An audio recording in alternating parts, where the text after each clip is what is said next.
first was diagnosed, I was excited.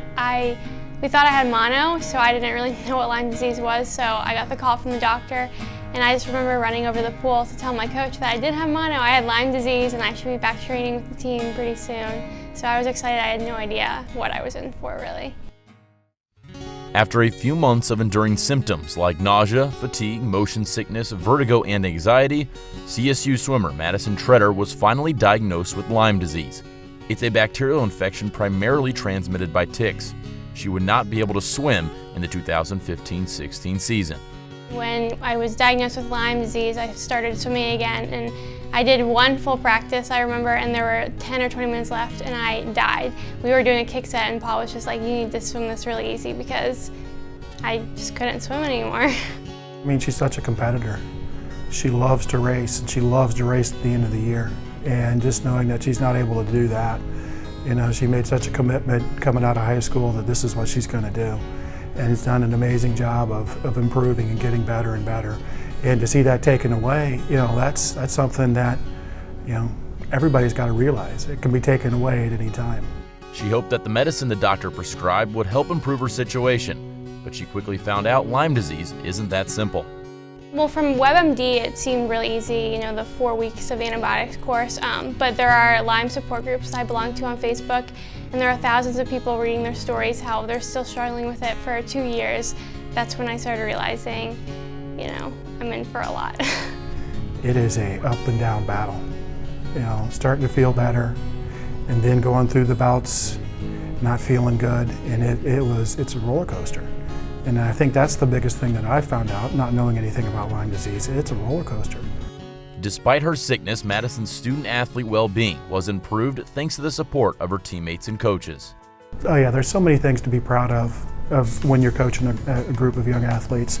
And that's just another aspect, you know, them coming together, rallying around one of their teammates, you know, whether it's in the pool, whether it's in the classroom, you know, a situation like this where they're supporting one of their own, you know, you always hear the bad, but there's so much good.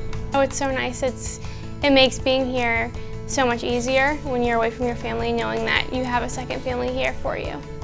And in January, her teammates took the opportunity to surprise her by participating in the Lyme Disease Challenge, which is similar to the ALS Ice Bucket Challenge.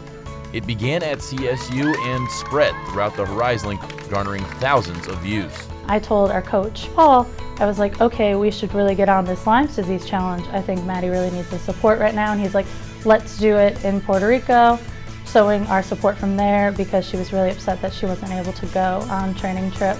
We are Cleveland State University men's and women's swimming and diving team, and we're taking a fight out of Lyme disease. We support Madisen Tretter. We support Madisen Tretter, a fellow breaststroker, in her fight against Lyme disease. We accept this challenge in order to help the fight against Lyme disease and to support fellow Horizon League swimmer Madisen Tretter in her battle with Lyme disease. That was really nice. It was really nice to see that other teams would support a teammate of ours and just to support our team in general. Her biggest support on some of the other teams have been the people that she's been chasing for the last 2 years. A couple of young ladies from Oakland University. I mean, she's been battling them and chasing them for 2 years, and they're her biggest support. So it's not a surprise, and they were spearheading the effort to get it done up at Oakland, and then, you know, it's spread around the league. The CDC estimates about 300,000 people in the U.S. are diagnosed with Lyme disease each year. It's a small number compared to the likes of cancer, which is why the awareness is so crucial.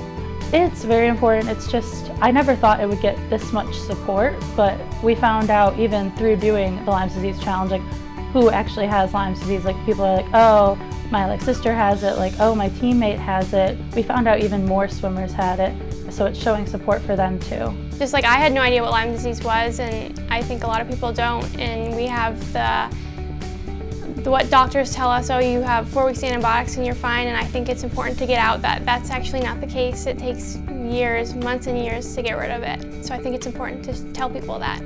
As she continues to take countless pills and fights to get better, she's a reminder to not take routine activities for granted. Hopefully the league will see Madisen back in the pool next season.